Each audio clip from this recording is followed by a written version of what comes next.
Hi, welcome to our daily encounter.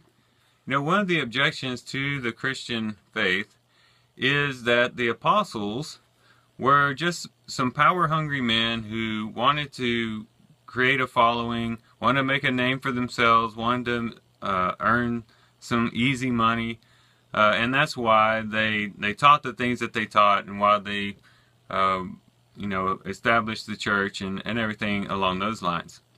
Well, in Acts chapter 14, we actually have pretty good evidence to the fact that that was not the case. Because as you read Acts chapter 14, you see Paul and Barnabas in a situation where they were exalted, even to being equal to gods in the eyes of the people. But then we also see them rejected, and Paul being stoned even almost to the point of death. In Lystra, there was a man who was lame from the time he was born. And in coming into contact with Paul, Paul heals him, and he's able to walk again. And so the people see this great miracle, and they begin to think, hey, the gods are among us, and they call Barnabas Zeus, and they call Paul Hermes, because he was the main speaker, and the priests of Zeus come into the city. They're wanting to offer up sacrifices, and they're wanting to really exalt Paul and Barnabas into this high place. And Paul and Barnabas, they rush out as quick as they can, and they say, no, you guys have got it all wrong. We're trying to proclaim to you the living God who created heaven and earth and the seas. This is not our power that we do. We're just people just like you are. And so they stopped, and barely stopped, the people from actually making them out to be gods. Now, a person who's power hungry and a person who wants money and is wanting a following would not do that. You say, okay, well, let's take this where it goes. These people want to believe I'm a god, I'll go with it. But Paul and Barnabas didn't do that. They stopped and they said, no, don't do that. Only God deserves our worship. And then secondly, we have this story where they come to, or where some Jews come from Antioch and Iconium, and they begin to turn people away from them. And the people actually end up dragging them and stoning Paul. Stoning Paul, dragging him out of the city, assuming that he was dead. That's how bad he was stoned.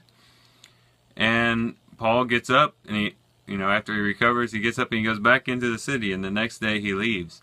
And that did not stop Paul from being an apostle and from proclaiming the things that he was claiming to be true.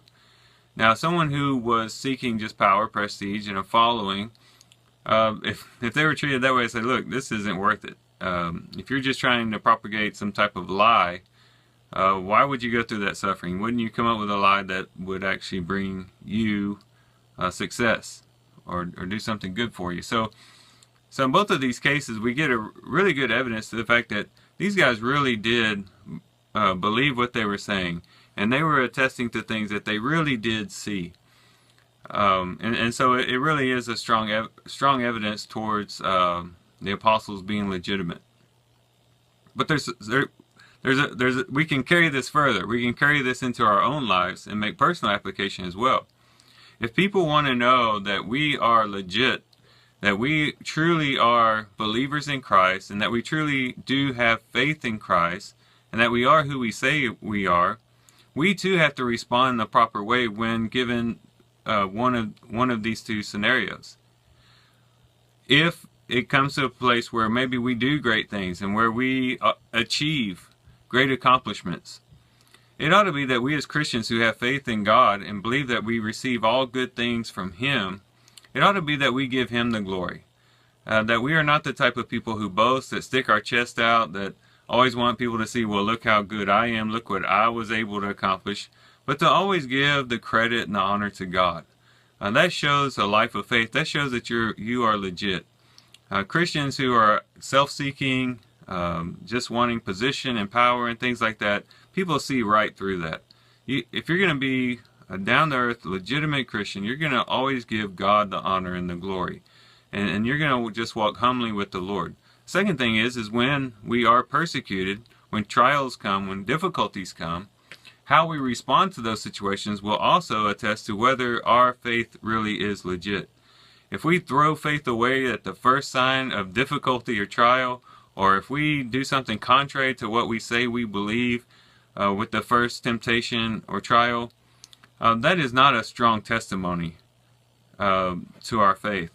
In 1 Peter chapter 1, Peter talks about the fact that our faith is tested when it goes through trials. It says in verse 7, 1 Peter 1 says, "So that the proof of your faith, being more precious than gold which is perishable, even though tested by fire, may be found to result in praise and glory and honor at the revelation of Jesus Christ."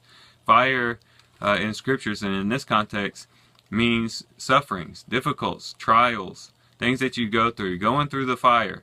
If you come out and your faith is still intact, that means that it was true, that it was what you said it was, and it's an attestation to the fact that you are legit.